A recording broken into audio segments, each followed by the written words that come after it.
คุณกำลังฟังสวท.แพร่ FM 91 เมกะเฮิรตซ์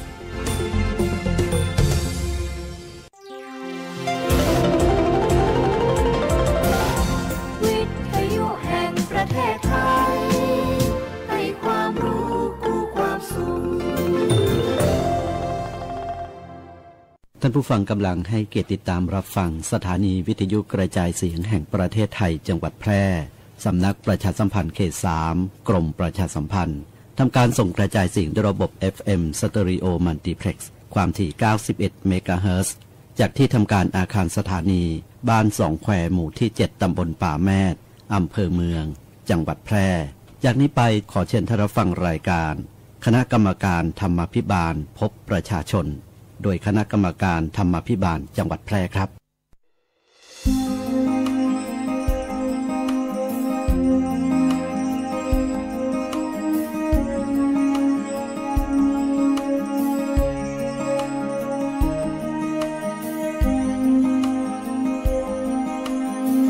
แผ่นดินแห่งนี้นั้นมีค่าล้นด้วยเลือดของบรรพชนหลั่งล้นรถแผ่นดินไทยจึงควรระลึกสำนึกไว้ในหัวใจบุญคุณแผ่นดินยิ่งใหญ่ต้องกตัญญูกตเวทีจะชนชั้นไหนก็ไม่สำคัญคุณค่าของคนเท่ากันหากเรานั้นเป็นคนดีเกิดบนกองทองหรือเกิดบนกองธุลีขอให้ทำความดีเป็นคนดีเพื่อแผ่นดินไทยเสียสละซื่อสัตย์และสุจริตสิ่งใดที่เป็นสิ่งผิดแม้เพียงนิดไม่คิดไกลไกลบ้านเมืองศักดิ์สิทธิ์อย่าได้คิดบ่นทำลายไม่หวั่นอิทธิพลใด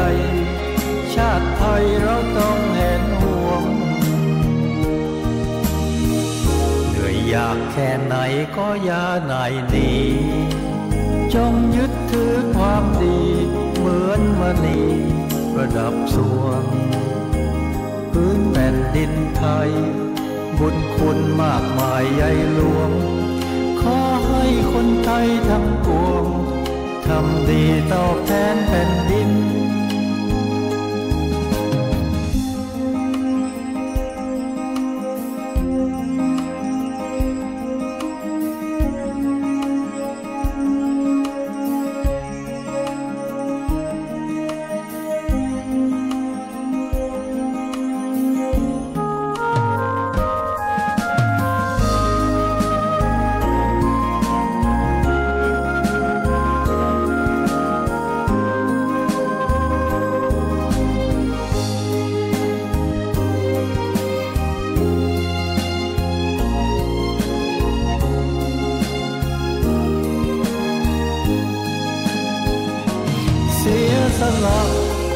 ซื่อสัตย์และสุจริต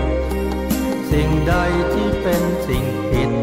แม้เพียงนิดไม่คิดไกลไกลบ้านเมืองศักดิ์สิทธิ์อย่าได้คิดบ่นกับสวัสดีครับท่านผู้ฟังที่เคารพทุกท่านครับท่านกำลังติดตามรับฟังรายการคณะกรรมการธรรมิบาลจังหวัดแพร่พบประชาชนวันนี้ผมว่าที่ร้อยตรีภาคินสมบูรณ์พันธ์รองประธานกรรมการธรรมิบาลจังหวัดแพร่ครับครับผมธีรพงษ์ทองอ่อนครับที่ปรึกษาคณะกรรมการธรรมิบาลครับมาพบกับท่านผู้ฟังทุกวันเสาร์นะครับเสาร์นี้ก็เป็นเสาร์ที่27นะฮะกันยายนพุทธศักราช2568ก็เป็นเสาร์สุดท้ายของปีงบประมาณ2568ฟังครับนะครับเปิดทำงานวันจันทร์อังคารนี่ก็สิ้นสุดปีงบประมาณ2568ก็คงจะได้บทสรุปฟังครับเดี๋ยวในรายละเอียดทั้งหลายคงจะได้นำมาเล่าสู่ท่านผู้ฟังฟังผ่านทางรายการนี่ครับตามระเบียบสำนักนายกรัฐมนตรีด้วยคณะกรรมการธรรมิบาลจังหวัดก็คืออำนาจหน้าที่กับคณะกรรมการธรรมิบาลจังหวัดในการสอดส่องการปฏิบัติภารกิจของหน่วยงานของรัฐและเจ้าที่ของรัฐในจังหวัดคือใจวิธีการบริหารกิจการบ้านเมืองตีดีแจ้งกับบริการหัวหน้าส่วนราชการหัวหน้ารัฐวิสาหกิจหรือหน่วยงานอื่นของรัฐที่เกี่ยวข้องในจังหวัดแล้วแต่กรณีดำเนินการตามอำนาจหน้าที่ในกรณีนี้ที่พบว่ามีการละเลย บ่ปฏิบัติตามกฎหมายระเบียบหรือข้อบังคับหรือกรณีที่เป็นการทุจริตแสวงหาประโยชน์ที่บุคคลใดได้ชอบด้วยกฎหมายจากงบประมาณนะครับขับเคลื่อนผ่าน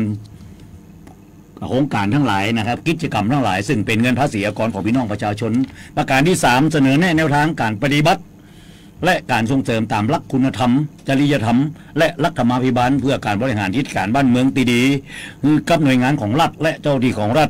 นะครับทั้งผู้ว่าราชการจังหวัดและหัวหน้าหน่วยงานของรัฐในจังหวัดติดตามการปฏิบัติตามมติของคณะกรรมการธรรมาภิบาลจังหวัดเผยแพร่การปฏิบัติหน้าที่ต่อสาธารณะตามที่เห็นสมควรโดยเฉพาะหลักธรรมาภิบาลท่านผู้ฟังที่ปรึกษาครับเป็นไปตามกฎหมายนะคือพระราชกฤษฎีกาที่ว่าด้วยวิธีการบริหารกิจการบ้านเมืองตีดีอย่างน้อยๆหน่วยงานของรัฐและเจ้าหน้าที่ของรัฐต้องปฏิบัติภารกิจคือเป็นไปตามกฎหมายเพื่อรักษาประโยชน์ส่วนรวมตลอดจนบ่ละเมิดสิทธิและเสรีภาพของประชาชนเพื่ออำนวยความสะดวกให้บริการและสนองความต้องการของประชาชนเพื่อประโยชน์สุขของประชาชนหน่วยงานของรัฐและเจ้าหน้าที่ของรัฐต้องปฏิบัติภารกิจให้เกิดผลสำเร็จมีประสิทธิภาพและมีความคุ้มค่าในการจ่ายงบประมาณผ่านโครงการและกิจกรรมทั้งหลายซึ่งเป็นเงินภาษีอากรของพี่น้องประชาชนโดยบ่มีขั้นตอนการปฏิบัติงานเกินความจำเป็นโดยเฉพาะเรื่องที่เป็นความเดือดร้อนและความทุกข์ยากของพี่น้องประชาชนโดยยึดหลักการมีส่วนร่วมของประชาชนและเปิดเผยข้อมูลอย่างโปร่งใสประการสุดท้ายหน่วยงานของรัฐและเจ้าหน้าที่ของรัฐต้องปฏิบัติภารกิจโดยบ่มีการติดตามตรวจสอบและประเมินผลการปฏิบัติงานตามที่เห็นสมควรและก็อย่างสม่ำเสมอและนำเผยแพร่ต่อสาธารณะนะครับนั่นคือหัวใจของคำว่ารัฐธรรมาภิบาลเป็นไปตามพระราชกฤษฎีกานะครับคือใจกฎหมายในการบังคับกับหน่วยงานของรัฐและเจ้าหน้าที่ของรัฐครับท่านผู้ชมครับในหลายเรื่องนะครับในวันนี้เขาคงจะได้บทสรุป บทหนึ่งตั้งแต่1ตุลาคม2567มาจนถึงสุดท้ายของปีงบประมาณ2568นั่นคือ30กันยายนในวันอังคารนี่นะ2568ก็ทราบว่าใน2วันของปีงบประมาณรัฐสภาก็เปิดนะครับคือกับคณะรัฐมนตรีชุดใหม่นำโดย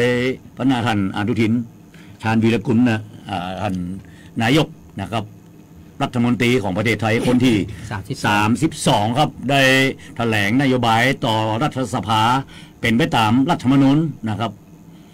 ซึ่งได้กำหนดไว้นะคือมีการแถลงนโยบายในการที่จะดำเนินการก็นับถอยหลังได้นะตั้งแต่1ตุลาคมนะครับก็4เดือนนะ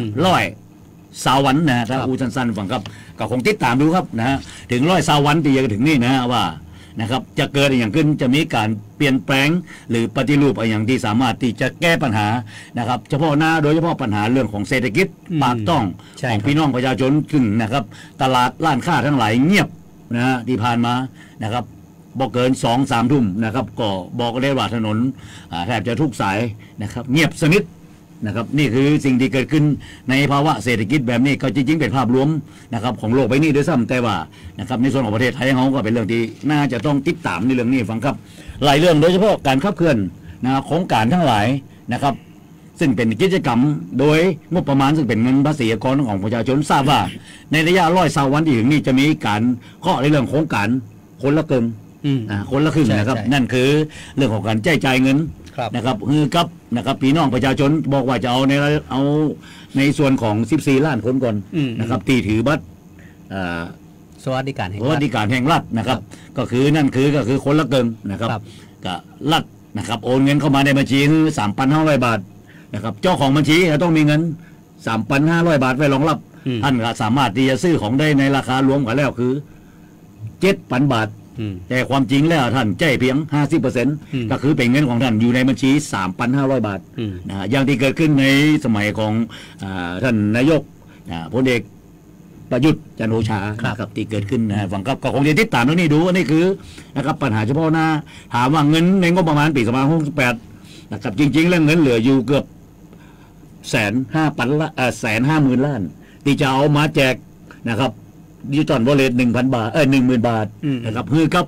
นะครับคนที่อายุ16 ปีบ่เกิน59 ปีนะครับแต่กันนั้นก็จบไปครับก็ได้เพียงนะครับสวัสดิการแห่งรัฐไป14 ล้านคนนะครับบวกกับผู้สูงอายุนะครับ60 ปีบริบูรณ์ขึ้นไปแหม3,500,000 คนโดยประมาณก็ตกอยู่ประมาณ17,500,000 คนก็17,500,000 นะครับก็ ผ่านพ้นไปครับโดยที่บ่มีอย่างเกิดขึ้นเลยนะครับที่เกิดขึ้นไปกับคนที่รับเงินไป10,000 บาทก็ยังบ่มีอย่างดีขึ้นนะเศรษฐกิจก็ยังบกกระเตื้องนี่คือสิ่งหนึ่งที่เกิดขึ้นนะในส่วนของภาคการเมืองทั้งหลายวันนี้ผมคิดว่าภาคประชาสังคมภาคประชาชนวันนี้ผมคิดว่าคงจะต้องตื่นตัวในหลายเรื่องนะครับโดยเฉพาะทั้งหลายนะผมก็เลยบอกว่ารัฐขับเคลื่อนโดยที่เขามองไปตีแค่โครงการแล้วก็ขับเคลื่อนจากระบบของการเมืองไทยผ่านมาคือกับระบบราชการนะครับผ่านหน่วยงานของรัฐและเจ้าหน้าที่ของรัฐในการเป็นฟันเฟืองในการดำเนินโครงการทั้งหลายนะครับอย่างที่เกิดขึ้น1 ตุลาคมนะครับ2568ก็เริ่มปีงบประมาณ2569ครับฟังครับหลายโครงการที่เกิดขึ้นทั้งหลายมันเกิดขึ้นมาอย่างต่อเนื่องโดยตลอดท่านที่ปรึกษาฟังครับก็ผมคิดว่าวันนี้มันถึงเวลาแล้วที่คิดว่าเขาไปนั่งพออย่างเดียวเนี่ยนะครับโดยหน่วยงานของรัฐและเจ้าหน้าที่ของรัฐเป็นคนเคาะเป็นคนดำเนินโครงการทั้งหลายแต่มันก็เป็นโครงการที่ยังพายเรือในอ่างโดยตลอดจบปีงบประมาณไป30 กันยายนของทุกปีนะครับสิ่งที่ต่อยอดสร้างงานสร้างอาชีพสร้างรายได้ให้เกิดขึ้นอย่างต่อเนื่องและเป็นผลที่ต่อเนื่องมาอย่างถาวรแล้วก็เกิดขึ้นไปได้ตลอดเนี่ยนะครับนับจากวันที่เริ่มปีงบประมาณสิ่งที่เกิดขึ้นก็มาเริ่มนับหนึ่งกันใหม่กับหน่วยงานของรัฐและเจ้าหน้าที่ของรัฐนี่ครับรัฐหนึ่งที่คิดว่ารัฐธรรมาภิบาลทั้งหลายที่คิดว่ามันจะต้องมีการอาจจะกล่าวได้ว่าจะต้องมีการบูรณาการหรือต้องมีการปฏิรูปมันก็คงต้องทำครับถ้าเขาปล่อยแบบนี้ไปผมคิดว่ามันก็เริ่มต้นเหมือนกับวันแรกของปีงบประมาณที่ผ่านมา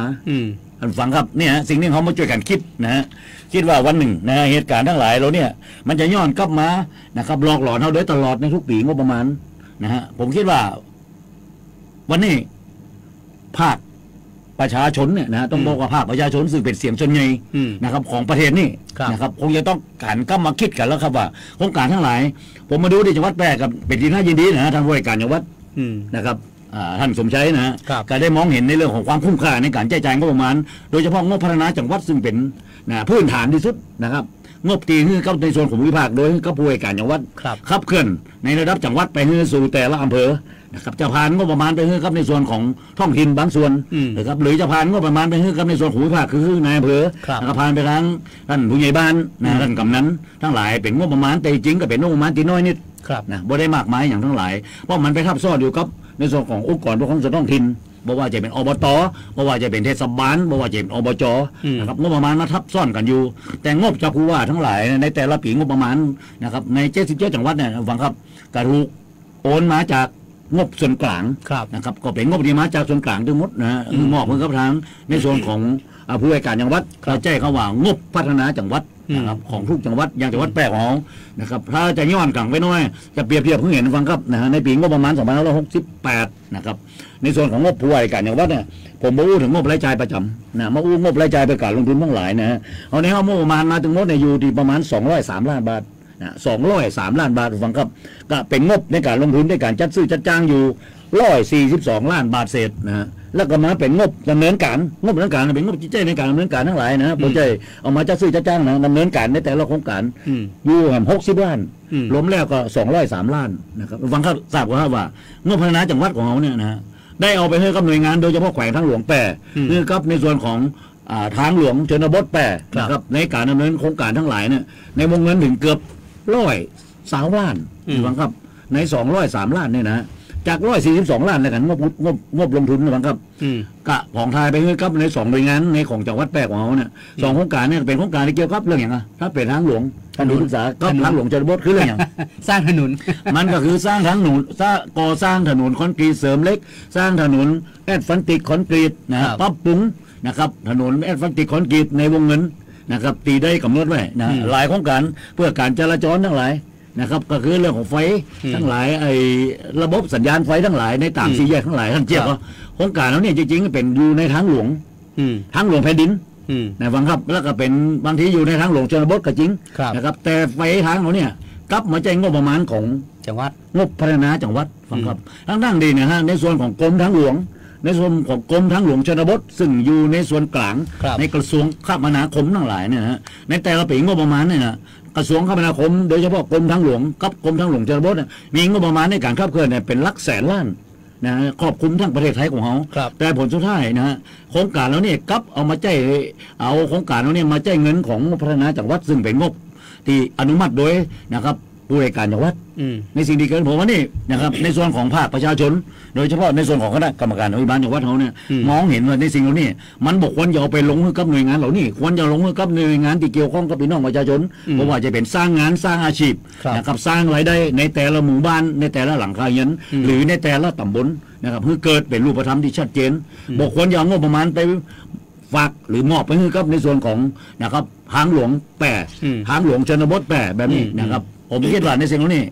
มันถึงเวลาแล้วครับที่เขาคงจะต้องมาคิดกันใหม่ในสิ่งที่เกิดขึ้นนะครับถูกมองไปในลักษณะที่ว่าเอาไปจัดชื่อจ้างนั่นง่ายๆแต่มันบ่ถึงมือพี่น้องประชาชนเลยนะครับงบมันมีอยู่แล้วในส่วนกลางท่านที่ปรึกษาก็คงจะต้องฝากในเรื่องนี้นะครับผู้ที่เกี่ยวข้องโดยเฉพาะของยุทธศาสตร์ทั้งหลายนะครับของยุทธศาสตร์ของจังหวัดก็อ้างในส่วนของผ่านคณะกรรมการบริหารจังหวัดซึ่งประกอบไปด้วยในส่วนของภาคประชาสังคมภาคประชาชนนะครับแล้วก็ในส่วนหนึ่งก็มาจากภาคเอกชนทั้งหลายนะครับตัวแทนจากหอการค้าตัวแทนจากสภาอุตสาหกรรมนะครับหรือตัวแทนจากนะครับสมาคมมูลนิธิทั้งหลายโดยเฉพาะในส่วนของภาคประชาชนนะครับที่อ้างว่าเป็นภาคประชาสังคมเนี่ยที่เกิดขึ้นทั้งหลายและการคนส่วนใหญ่ก็มาจากหัวหน้าหน่วยงานของรัฐนะครับบอกว่าจะเป็นในระดับจังหวัดเป็นบอร์ดในจังหวัดอยู่ในคณะกรรมการบริหารงบประมาณจังหวัดได้สิ่งขึ้นแล้วผลสุดท้ายก็เคาะเอาไปลงตามที่ผู้ที่มีสิทธิ์ในการอนุมัติมีบทบาทหน้าที่ตามกฎหมายผมจงแจ้งคำนี้นะตามกฎหมายแต่เขาว่าตามกฎหมายบางครั้งกฎหมายรองรับแต่ถามว่าบางสิ่งบางอย่างบางโครงการเนี่ยผมว่ามันบ่มีความเป็นธรรมในการเอางบประมาณไปใช้ในสิ่งที่เกิดขึ้นนะมันถึงเวลาแล้ววันนี้ผมคิดว่าเอาด้านจะเอาไปลงก็ในส่วนของภาคเกษตรกรรมนะครับสำนักงานเกษตรบริอ้างว่ามาได้งบจากกระทรวงมาอยู่แล้วแต่ส่วนหนึ่งผมว่างบตรงนี้มันสามารถที่จับต้องได้ท่านที่ปรึกษาฟังครับจากการที่ได้ขับเคลื่อนให้กับพี่น้องประชาชนซึ่งเป็นคนส่วนใหญ่เนี่ยนะครับคนที่หาเจ้ากินค่ำเขาอุดได้ตลอดวันนี้ผมคิดว่าในส่วนของคนที่คิดว่าบ่มีความเดือดร้อนอย่างมากมายก็คือคนที่มีเงินเดือนเป็นมนุษย์เงินเดือนนะครับมีรายได้บอกว่าจะเป็นในส่วนของภาครัฐนะฮะหน่วยงานของรัฐเองเจ้าที่ของรัฐเองไปถึงในส่วนของภาคเอกชนนะครับซึ่งอาจจะทำงานที่ห้างร้านโรงงานทั้งหลายมีของอุตสาหกรรมทั้งหลายมีลูกหลานของเขาไปทำงานกะขายแรงงานกะมีรายได้นะครับเป็นรายเดือนหรือรายสัปดาห์ก็แล้วแต่ก็มีรายได้ประจำอยู่แล้วกะยังบ่มีความเดือดร้อนแต่คนที่หาเจ้ากินค่ำที่บนนี่บ่มีใครจ้างแรงงานเนี่ยท่านที่ปรึกษาระวังครับนะครับบ่มีใครจ้างที่จะไปเกี่ยวเข้าไปปลูกอย่างก็แล้วแต่นะไปขุดอย่างก็แล้วแต่หรือไปสร้างแรงงานนะครับในส่วนของท้องถิ่นทั้งหลายนะครับจ้างขายแรงงานในการที่จะขุดหลอกนะวางต่อระบายอย่างทั้งหลายนี่ก็ขึ้นทุกวันนี้เราจะเห็นนะว่าแรงงานในส่วนของการก่อสร้างทั้งหลายแม้กระทั่งอบตเองหรือเทศบาลซึ่งเป็นงบของรัฐเองที่มาจากงบอุดหนุนเฉพาะกิจจากกรมส่งเสริมการปกครองท้องถิ่นในหลายโครงการส่วนใหญ่ก็ใช้รถแมคโครก็มีคนมาทำงานก็คือมีโฟร์แมนในเขาควบคุมงานของบริษัทเดียวครับว่าจ้างนะครับคนขับรถแมคโครอยากกันน้อยกันใหญ่กันอย่างก็แล้วแต่พุทธเป็นแนวทั้งหลายจะมีในส่วนของนี่กับการเทคอนกรีตทั้งหลายก็ใช้ระบบเขาเห็นกันอยู่แทบจะหาคนที่มาทำงานเป็นจ้างแรงงานแทบจะน้อยลงไปทุกวันนะฮะสำหรับคนที่หาเจ้ากินค่ำที่จะต้องได้รับการจ้างแรงงานส่วนใหญ่มันจะต้องไปจ้างกันในส่วนของภาคเกษตรกรรมเรื่องของการปลูกข้าวโพดเก็บข้าวโพดทั้งหลายจะกับที่จะต้องแจ้งแรงงานอย่างที่เกิดขึ้นเนี่ยฟังครับวันนี้ผมว่ามันต้องมาชำระกันในสิ่งเหล่านี้นะครับมันบ่ใจว่าคำถามปิ๊บละปล่อยผ่านไปเป็นวันอายุก็มากขึ้นทุกวันนะคนแล้วคนเรารุ่นเราก็เกษียณอายุราชการบอกไปนะเนี่ยแหม2 วันนะครับสำหรับคนที่อายุ60 ปีเกิน2508นะครับก่อนวันที่1 ตุลาคม 2508ก็ต้องเกษียณอายุราชการไปหรือบางท่านอาจจะเบื่อหน่ายกับระบบของหน่วยงานของรัฐแล้วจะรัฐกะขอรีทานนะครับก็คือลาออกก่อนเกษียณอายุราชการไปนะในสิ่งที่เกิดขึ้นบอกว่ามันนี่นะครับบ้านเมืองของเรานะครับมันถึงเวลาที่คงจะต้องหันกลับมามองใหม่ผมยังเชื่อมั่นในระบบของราชการที่ยังมีนะครับคนรุ่นใหม่ข้าราชการยุคใหม่นะครับที่เห็นแก่นะครับชาติบ้านเมืองของเขาในวันนี้ว่าบ้านเมืองเขา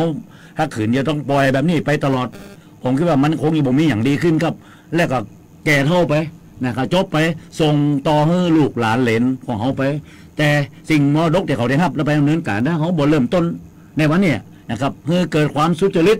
นะครับเกิดความโปร่งใสทั้งหลายนะครับในส่วนของหน่วยงานของรัฐผมคิดว่าทุกคนยอมรับเพราะทั้งนี้ท่านบอกว่าระเบียบนะครับข้อบังคับทั้งหลายในการดำเนินการตามกฎหมาย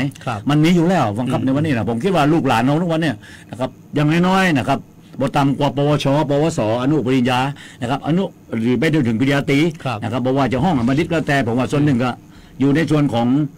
ภาครัฐในส่วนหนึ่งก็มาทำงานนะครับคือกับส่วนตัวเองก็แล้วแต่ก็มีความรู้นะครับเขาคิดเป็นในวันนี้ผมคิดว่าลูกหลานของเขานะครับจะอยู่ในลักษณะจะได้นะครับแล้วก็การขับเคลื่อนทั้งหลายผมถึงบอกว่า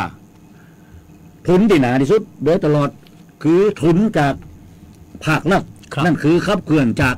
งบประมาณซึ่งเป็นเงินภาษีอากรของประชาชนพักสักคำฟังครับเดี๋ยวมาป้ากันในช่วงที่2ครับ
ศูนย์บริหารจัดการน้ำจังหวัดแพร่มีหน้าที่ในการบริหารจัดการน้ำในจังหวัดแพร่โดยมีเป้าหมายเพื่อให้มีแหล่งน้ำใช้อย่างเพียงพอ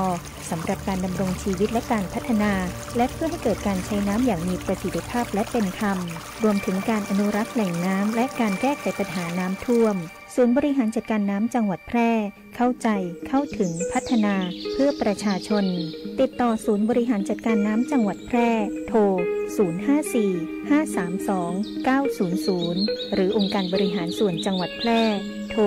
054-532-485ประกันไม่ใช่แค่เพียงธุรกิจที่เอามาขายคุณเพื่อเงินแต่ประกันเป็นการกระจายความเสี่ยงของคุณไปให้บริษัทประกันถ้าไม่เชื่องั้นลองฟังนี่ผมชื่อประกรณ์มีบ้านอยู่1 หลังอยู่มาวันหนึ่งแก๊สระเบิดบ้านผมก็หายไปคุณว่าใครจะรับผิดชอบให้ประกรณ์ถ้าเขาไม่ทำประกันทำประกันเถอะครับจะประกันไหนๆก็อุ่นใจเมื่อมีประกัน คปภ.สำนักงานคณะกรรมการกำกับและส่งเสริมการประกอบธุรกิจประกันภัยใบขับขี่ออนไลน์เนี่ยง่ายตั้งอกตั้งใจบ่ต้องไปขนส่งบ่ต้องไปอบรมบ่ต้องสอบกะถ่ายรูปโอนจ่ายจบโหจับโปะข่าวปลอมดีหนาติหูตันบ่หลงเจือบ่กดไลค์กดแชร์แม่นก็เพียนแสงล่าสุดยอดเพียนเทพีสีม้อยคนงามตีบ่สะเลกสลามไปเจือเขาแต่ละมือแต่ละเดย์เพจปลอมโมนี่นะลูกเล่นมันแผลวๆเวลาปะข่าวแบบเดียวกันเนี่ยก็ต้องเช็คแล้วเช็คแหมเลือกอันติมีแหล่งอ้างอิงติมาชัดเจนตรวจสอบได้น่าเจือถือบางเตือเนี่ยต้องพอแผว URL พุ่นนะเพราะเขาจังปลอมแปลงเนี่ยคือค่ายกันสับปะตรวจสอบสอบไปสอบมาสุดท้ายอาจจะป้าว่าดันเป็นข่าวเก่าเหี่ยก็ได้หรือป้าการแจ้งเตือนจากเว็บไซต์อื่นว่าอันนี้เป็นข่าวปลอมและหมู่ข่าวปลอมเนี่ยก็จังสะกดคำพิษด้วยนะบ้านก็ไปเอาหูภาพจากข่าวเก่ามาใจเพื่อเพิ่มความน่าเชื่อถือปะจะอีต้องตั้งสติให้ดีแต่ทำความเข้าใจผู้เต่าตันสังเกตข่าวปลอมหมู่ติลึกจังเผยแพร่แต่ข่าวปลอมบดีล่อเล่นกับระบบเนอร์มีสิทธิ์ติดคุกนะปรารถนาดีจากสำนักงานประชาสัมพันธ์ตี 3 กรมประชาสัมพันธ์กับว่าครับผมในรายการคณะกรรมการท่านบ้านจังหวัดแบบพบประชาชนเรื่องฟังครับก็หลายเรื่องครับที่ปรึกษาครับเขาได้นำนะครับเสนอผ่านทางรายการนี่นะด้วยความจริงใจฟังครับในหลายเรื่องที่เกิดขึ้นวันนี้มาถึงเวลาฟังครับตีหลายเรื่องที่เขาควรจะต้องหันกลับมาอู้กันนะครับคงไม่ได้ทำเบื่อใครฟังครับวันนี้เขาทำเบื่อบ้านเมืองนะครับคนที่ต้องสืบทอดต่อไปนั่นคือรุ่นลูกรุ่นหลานรุ่นเหลนเขาในวันข้างหน้าฟังครับตีคนจะมีโอกาสนะครับตีจะได้ต่อยอดแล้วก็ทำต่อไปอย่างในสิ่งที่ถูกต้องแล้วก็ถ้าอู้เป็นภาษาชาวบ้านเขาก็คือโครงการนี้มันจะได้เก่าถูกตีคันการที่ปรึกษาครับมันจะมีความคุ้มค่าไปตรงความต้องการของชาวบ้านแท้ๆนะครับมันเป็นเรื่องใหญ่ทีเดียวนะครับผมว่าระบบเศรษฐกิจของเราทุกวันเนี่ยตีใบบ่ถึงไหนทั้งหลายแล้วก็มีปัญหาทั้งหลายก็เพราะยังติดอยู่ในเรื่องของหลายๆเรื่องนะครับผมว่าจริงๆนี่นะกฎหมายทั้งหลายมันดีอยู่แล้วนะเพียงแต่ผู้ที่นำมาปฏิบัติเนี่ยนะมันปฏิบัติด้วยความบ่จริงใจหรือไม่เนี่ยเป็นสิ่งดีวันนี้มันบ่ได้ไปตอบปัญหาแก้ไขปัญหาโดยตรงของเจ้าบ้านมันบ่ตอบโจทย์ที่แท้จริงที่เกิดขึ้นนะคนที่หู้ทั้งหลายก็มีแต่ว่านะครับพี่น้องเจ้าบ้านคิดว่าเปิดฮื้อมายังดีกว่าบ่ได้ทั้งหลายอย่างที่เกิดขึ้นนะผมว่าบางครั้งแม้แต่อยู่ที่ตัวบุคคลเนี่ยนะหลายเรื่องที่เกิดขึ้นเนี่ยนะปู่แทนทั้งหลายที่เกิดขึ้นนะผมว่าบางทีมันเริ่มต้นจากในสิ่งที่จุดคุ้มทุนทั้งหลายมันมองเป็นเรื่องของถ้ามองเรื่องของคนที่มาทางการเมืองเนี่ยมันเป็นเรื่องที่ต้องทำธุรกิจการเมืองหรือไม่ฟังครับนะในเรื่องที่คิดว่าถ้าเข้ามาได้คนนะครับจะได้โดยวิธีไหนก็แล้วแต่บางครั้งผมมองไปถึงว่าบางครั้งบ่ใจไปกันด้อยค่านะครับในหน่วยงานที่รับผิดชอบคณะกรรมการการเลือกตั้งกกต.ผมว่าบางครั้งไม่เป็นความโอเนของการปฏิบัติหน้าที่หรือไม่นะครับของหน่วยงานของรัฐหน่วยงานอิสระทั้งหลายเนี่ยสิ่งกฎรัฐธรรมนูญเนี่ยได้คืออำนาจหน้าที่ไว้ทั้งหลายนะครับคือพระราชบัญญัติกฎหมายที่ประกอบรัฐธรรมนูญในเรื่องของการเลือกตั้งทั้งหลายความอ่อนแอทั้งของคณะกรรมการของหน่วยงานอิสระของรัฐหรือไม่ในวันนี้ผมคิดว่าเขาต้องหันกลับมามองในเรื่องนี้เขาถึงได้สิ่งดีเกิดขึ้นมานะครับคนดีเข้ามาได้เนี่ยคือคนที่ต้องบ่ใจผมคิดว่าความดีเนี่ยน่าจะเป็นอยู่อันดับ2อันดับ3อันดับ4ป่ะนะฮะคนดีทั้งหลายฟังครับซึ่งเป็นสังคมต้องการนะฮะแต่นะครับสิ่งแรกที่คิดว่ามันจะต้องมีนะครับถ้าบ่มีนี่คือโอกาสที่จะสอบบ่ผ่านเนี่ยสอบตกเนี่ยสูงก็คือเรื่องของเงินตรานะครับเรื่องของเงินทั้งหลายและนี่คือสิ่งที่เกิดขึ้นนะสิ่งที่เกิดขึ้นในบ้านเมืองของเราแล้วมันเริ่มต้นจากจุดนี้นะครับเพราะถูกมองว่าเป็นธุรกิจการเมืองหรือไม่โดยเฉพาะนักการเมืองทั้งหลายที่เข้ามาในจุดนี้ถ้าเข้ามาเนี่ยผมว่าเข้ามาเพื่อทำงานทำฮื้อบ่ได้ทำเอาแต่บ่ได้ทำฟรีท่านปรึกษาผมพูดโดยตลอดกล้าตัวแทนของข้าราชการการเมืองนะอย่าห้องตำแหน่งนายกนะครับแต่งตั้งรองนายกอย่าคน2คนแต่งตั้งที่ปรึกษานายกแต่งตั้งเลขานุการนะครับของนายกนะครับผู้นี้มีรายได้มีเงินเดือนหลักหมื่นนะครับแม้กระทั่งเป็นอบต.น้อยๆนะครับหลักหมื่นครับอย่างที่เกิดขึ้นทั้งหลายบ่ได้ทำงานฟรีแต่ถามว่าก่อนที่หัวเนี่ยฮะที่เป็นห้องผู้บริหารคือนายกเนี่ยจะได้มาเนี่ยถ้าเป็นคนดีบ่ใจเงินทั้งหลายในการดีต้องมาอย่างที่เห็นกันอยู่นะทั้งหลายที่เกิดขึ้นทั้งหลายเนี่ยนะครับก็คงบอกคิดว่าจะมาทำธุรกิจการเมืองตีจะต้อง ไปเอาคืนนะครับก็คิดว่าเข้าไปก็คือไปทำงานให้พี่น้องประชาชนแล้วก็อย่างน้อยๆก็มีการตอบแทนในช่วง48เดือนนะในช่วง4ปี12 4 48เขาต้องมาคิดกับตรงนี้ฟังครับวันนี้นะผมคิดว่าเมื่อพวกนี้นะครับหัวโบทรายทั้งหลายเนี่ยหางเนี่ยเริ่มต้นจากเจ้าที่ของรัฐนะครับหน่วยงานของรัฐทั้งหลายเนี่ยนะอย่าอบต.เทศบาลอบจ.ไปจนถึงหน่วยงานของรัฐในส่วนของภาคในส่วนของภูมิภาคจังหวัดอำเภอทั้งหลายนะครับแม้กระทั่งรวมไปถึงนะครับตัวแทนของพี่น้องประชาบ้านก็คือกำนันนะท่านผู้ใหญ่บ้านนะจริงแล้วเนี่ยผมคิดว่ามันจะเกิดขึ้นมันจะต้องแก้ปัญหาเป็นระบบไปถึงหมดในสิ่งนี้นะแต่ตัวบุคคลมันเปลี่ยนแปลงไปนะตามวันเวลานะครับข้อหนึ่งแน่นอนนะที่จะต้องงดเวลาไปที่จะต้องสิ้นสุดสมาชิกภาพก็คือตายนะเป็นข้อหนึ่งเลยนะอย่างดีเกิดขึ้นเป็นเฉพาะตัวไปนะครับน่ากับล้าออกหรือมาทำความผิดทั้งหลายที่กฎหมายมันยัดไว้มันมีการสิ้นสุดของไอ้สภาพนะสมาชิกในตำแหน่งทั้งหลายนี่นะก็คือมันระบุไว้อยู่ในกฎหมายอยู่แล้วนะครับแต่สิ่งที่เขาไปทำหน้าที่บทบาทและหน้าที่ตรงนี้นะได้เขาไปทำหน้าที่อย่างถูกต้องโปร่งใสนะครับพี่น้องประชาชนในแต่ละพื้นที่มีส่วนร่วมตามรัฐธรรมนูญหรือไม่การใช้งบประมาณเป็นไปด้วยความซื่อสัตย์นะเป็นไปด้วยความถูกต้องหรือไม่หรือมีการลักษณะว่าปิดบังนะในสิ่งที่เกิดขึ้นทั้งหลายซึ่งกฎหมายโดยเฉพาะเรื่องของการว่าด้วยการพัสดุการจัดซื้อจัดจ้างท่านที่ปรึกษาฟังครับนะครับเป็นกฎหมายที่ชัดเจนนะครับบ่ได้ว่าเอื้อประโยชน์กับใครเลยแต่ก็ยังว่านะตัวบุคคลเป็นคนทำนะครับบางครั้งมันก็มีการในระบบของการสมยอมในการเสนอราคาทั้งหลายในเรื่องของe-bidding นะในเรื่องของการที่บทต้องไปเอาซื้อสองเราไปยืนแข่งขันกันมันก็มีการหัวงานประมูลกันทั้งหลายแต่ว่าในข้อที่ไหนก็ได้ในโลกใบนี้นะในประเทศไทยเขาเนี่ยสามารถที่จะข้ออยู่ในจังหวัดไหนอยู่อำเภอไหนทั้งหลายก็สามารถที่จะข้อได้แต่ทั้งนี้ทั้งนั้นคนเป็นคนดำเนินการมันก็มีการประสานงานกันได้โดยเฉพาะมันสามารถเช็คได้จากการซื้อแบบซื้อซองทั้งหลายว่ามีโครงการเนี่ยมีกี่นิติบุคคลมีกี่ห้างหุ้นส่วนจำกัดมีกี่บริษัทจำกัดในการที่จะซื้อแบบซื้อซองมันก็สามารถที่จะจอยประสานงานกันได้ทั้งหลายผลสุดท้ายก็คือมันก็บ่ปนในเรื่องของการที่จะต้องมีการหัวในทางอ้อมนะโดยอาจจะบอกเปิดเผยทั้งหลายมันเป็นสิ่งที่เกิดขึ้นอยู่แล้วนะครับเราเห็นทางสังเกตครับนะครับโครงการบางทีนะลักหลายล้านบาทประหยัดก็ประมาณไปลักหมื่นนะครับทางด้านเดียถ้าหากมีการฟันแต่เนี่ยหลายโครงการเนี่ยนะครับประหยัดประมาณเป็นหลายแสนบางครั้งเป็นล้านนะฮะโครงการในระยะบ่ถึง3 ล้าน 4 ล้านเนี่ยเขาจะเห็นในแต่ละหลายโครงการในดิบสานะครับประหยัดก็ประมาณไปเนี่ยฟันกันลงไปเนี่ย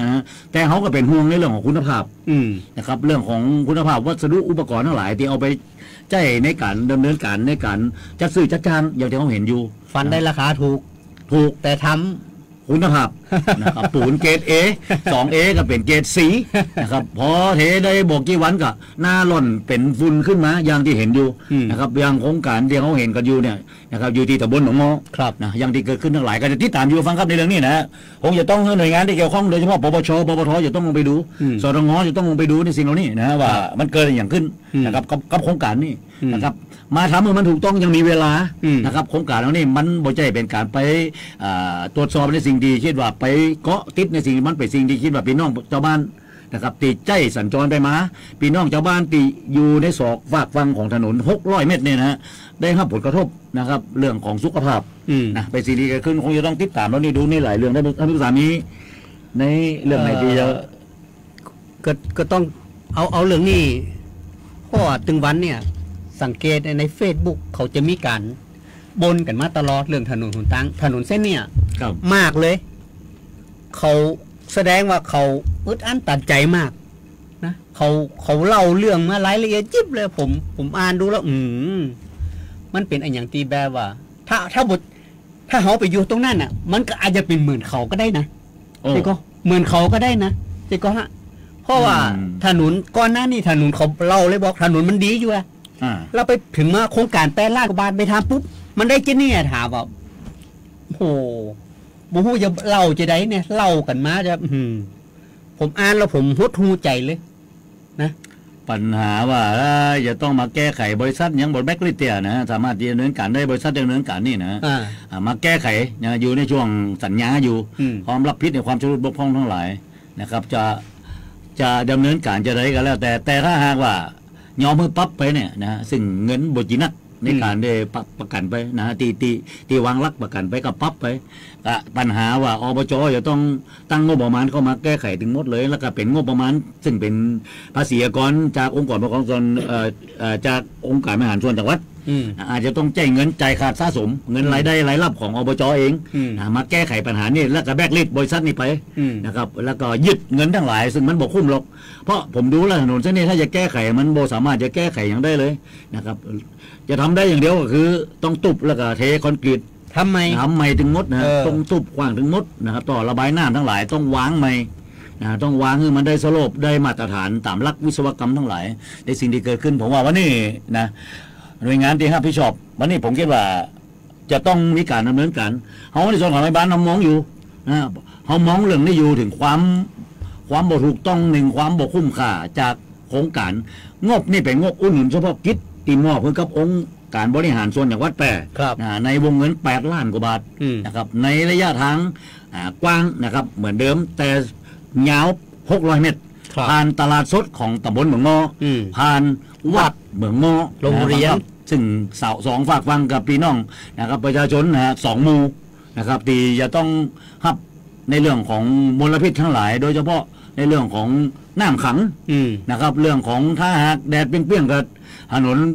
เป็นฝุ่นนี่อันตรายกับร่างกายเพราะมันเป็นฝุ่นจากซีเมนต์นะครับเป็นฝุ่นจากซีเมนต์ซึ่งเป็นฝุ่นที่อันตรายที่สามารถที่ทำลายระบบการทางเดินหายใจทั้งหลายนะฮะส่งถึงไปถึงปอดทั้งหลายด้วยซ้ำฟังครับแต่สิ่งที่น่าเป็นห่วงในสิ่งที่เกิดขึ้นนะในโครงการนี้ซึ่งเกิดขึ้นในปีงบประมาณ2568ฟังครับเกิดขึ้นในโครงการของจังหวัดแพร่ของเราก็อย่าติดตามในสิ่งที่เกิดขึ้นนะฮะหลายโครงการฟังครับก็คิดว่านะครับจะต้องมีการเบิกตัดปีทั้งหลายนะครับในกรณีผูกพันทั้งหลายงบปี67จะต้องจบฟังครับนะครับตีเบิกตัดปีทั้งหลายนะดำเนินการน่าจะเบิกจ่ายทั้งหมดปี68ปี67ด้วยนะครับปีต้องมีการผูกพันไว้นะครับปี68อาจจะต้องมีการกันเงินในนี้ผูกพันในของปี68ซึ่งมีสัญญาเกิดขึ้นแล้วนะครับซึ่งจะนับถึงลงในสัญญาว่าจ้างสัญญาจัดซื้อเนี่ยบอกเกินวันที่30 กันยายนเนี่ยในวันอังคารนี่ฟังครับในหลายโครงการนะครับถ้าหากว่าบ่มีการดำเนินการแต่คิดว่าน่าจะได้บทสรุปหมดแล้วนะในโครงการของปี2568โครงการนี้บ่สามารถดำเนินการได้ก็คงต้องคืนงบประมาณไปนะครับถ้าเป็นงบพัฒนาจังหวัดก็ต้องคืนครั้งจังหวัดไปถ้าทำดำเนินการบ่ได้หลายโครงการนะตีได้รับมาจากงบอุดหนุนเฉพาะกิจจากกรมส่งเสริมการปกครองท้องถิ่นนะครับอย่างโครงการอบตนะครับในเรื่องของประปาทั้งหลายนะในวงเงิน5 ล้านกว่าบาทครับใน3อบตก็คงจะต้องคืนงบประมาณไปครับกรมส่งเสริมการปกครองท้องถิ่นไปก็เป็นสิ่งที่น่าเสียดายครับว่าในส่วนของคณะกรรมการในบ้านเขาที่เข้าไปนะครับสอดส่องในเรื่องนี้ฟังครับเขาอยากจะได้ทุกโครงการเข้ามาในพื้นที่ของ8 อำเภอของจังหวัดแปรของเขานะครับแต่เมื่อเข้ามาแล้วผมคิดว่านะครับหน่วยงานที่รับผิดชอบไม่ว่าจะเป็นในส่วนของท้องถิ่นเองอบตอบจเทศบาลหรือในงบของพัฒนาจังหวัดงบของรัฐจังหวัดถึงครับในส่วนของหน่วยงานที่รับผิดชอบนะครับผ่านไปทางบอกว่าจะเป็นบางทีก็ฮือกับทางเทศบาลก็มีฮือกับทางสำนักงานทั้งหลายสำนักงานเกษตรจังหวัดสำนักงานพัฒนาชุมชนจังหวัดสำนักงานปศุสัตว์จังหวัดทั้งหลายเนี่ยที่ดำเนินโครงการทั้งหลายนะครับกะได้ดำเนินโครงการไปมาถึงจุดสิ้นสุดนะในปีงบประมาณนี่หลายโครงการที่บ่สามารถดำเนินการได้ก็ต้องคืนงบประมาณไป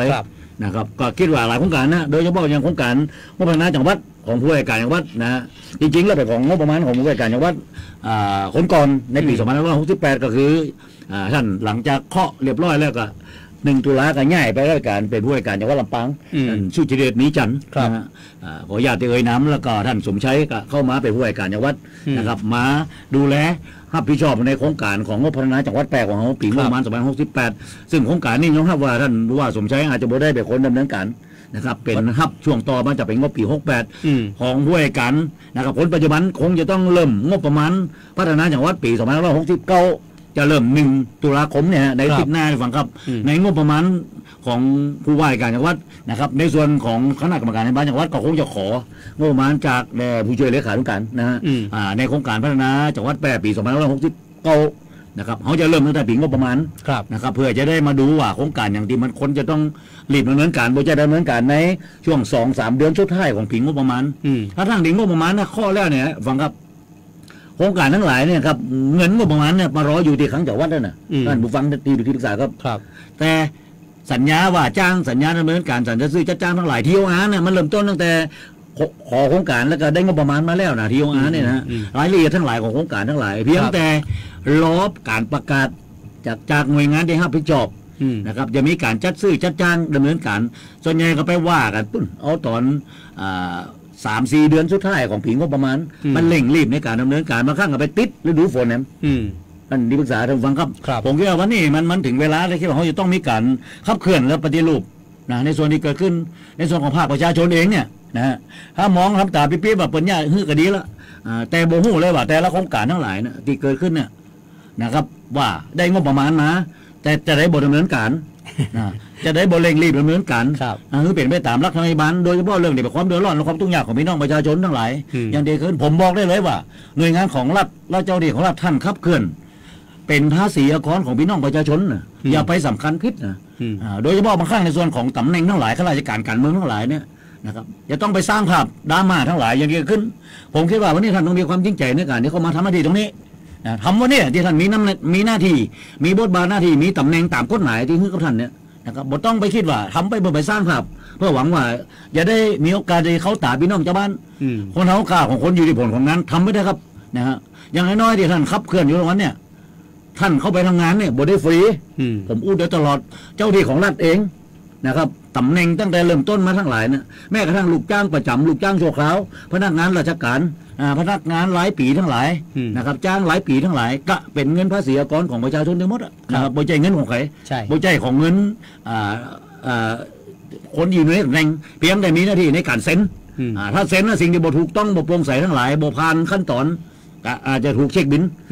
การผิดระเบียบทั้งหลายจากสำนักงานตรวจเงินแผ่นดินสนง.นะครับในส่วนสอบไปทางทุจริตนะอย่างที่เกิดขึ้นมีการเรียกรับบอกโอนเข้าบัญชีแจ้งเงินสดทั้งหลายก็ถูกจับได้ค่าหนังเขาอยู่ในลิ้นจักโต๊ะทำงานในสำนักงานของท่านทั้งหลายอย่างที่เกิดขึ้นเป็นข่าวมามากมายนะเจ้าหน้าที่ของปปช.ปปท.เนี่ยแม้กระทั่งในส่วนของหน่วยงานที่เกี่ยวข้องทั้งหลายนะครับเจ้าที่ตำรวจนะปปท.ทั้งหลายเนี่ยที่ดำเนินการมันก็มีการในการจับนะอย่างที่เกิดขึ้นก็ส่งขึ้นศาลทุจริตและประพฤติมิชอบในวงงานราชการทั้งหลายอย่างที่เกิดขึ้นทั้งหลายเนี่ยสิ่งที่เกิดขึ้นวันนี้ผมว่าจริงๆกฎหมายดีนะรัฐธรรมนูญนะครับฉบับนี้ผมได้บอกเลยว่าเป็นรัฐธรรมนูญที่ปราบโกงนะครับแต่มันก็บอกเป็นที่พอใจของคนที่คิดว่าเข้ามาทำหน้าที่ตรงนี้จริงๆแล้วนะครับท่านผู้ทรงเกียรติทั้งหลายผมพูดตลอดท่านสมาชิกผู้ทรงเกียรติทั้งหลายสสนะครับแม้กระทั่งสวเองที่เกิดขึ้นตามรัฐธรรมนูญนะครับมีรายได้เงินเดือนเนี่ยนะถึงค่าตอบแทนถึงอย่างมากมายเบี้ยประชุมทั้งหลายเนี่ยเดือนหนึ่งนะฮะบ่ต่ำกว่า100,000 บาทนะแต่ละท่านทั้งหลายเพียงแต่ระยะเวลาเนี่ยมัน4 ปีนะครับบางทีอาจจะบ่ถึง4 ปีนะส่วนของระดับประเทศอาจจะมีการยุบสภาเกิดขึ้นก่อนซึ่งนะครับบอกว่าน่าจะบ่เกินมกราคม2569จะต้องมีการประกาศกิจการในการยุบสภาโดยนะครับผู้สนองรับราชวงการก็คือนายกรัฐมนตรีนะครับน่าจะบ่พ้นชื่อนายกอนุทินชาญวีรกุลจะเกินกำหนดไว้ชัดเจนอยู่แล้วนะว่าจะยุบสภาบ่เกินนะครับมกราคม2569ก็หากยุบสภาก็คงจะมีการเลือกตั้งน่าจะบ่เกินต้นเมษายนนะครับน่าเป็นไปได้ก็คงจะก่อนสงกรานต์2569ฝังครับนี่คือปฏิทินนะฮะไทม์ไลน์ทั้งหลายที่จะเกิดขึ้นในประเทศไทยของเราหลายเรื่องของครับวันนี้เขาคงจะหู้เต่าตันในสิ่งที่เกิดขึ้นนะฮะถ้าคิดว่าในส่วนของภาคประชาชนเองทั้งหลายนะครับผมคิดว่าวันนี้เขาคงจะต้องตื่นตัวนะครับโดยเฉพาะหน่วยงานของรัฐเองนะองค์กรอิสระทั้งหลายยังอย่าฝากความหวังไว้ครับนะครับอย่าไปให้สังคมได้นะครับบอกว่ามีเป็นความอ่อนแอของระบบการเลือกตั้งหรือไม่ก็คงจะต้องฝากไปดังคณะกรรมการการเลือกตั้งกกต.นะครับผมบอกเลยเสมอว่านะในสิ่งที่เกิดขึ้นบางครั้งมีการแจ้งเงินในการซื้อเสียงทั้งหลายนะครับในภาษาของชาวบ้านง่ายๆก็คือ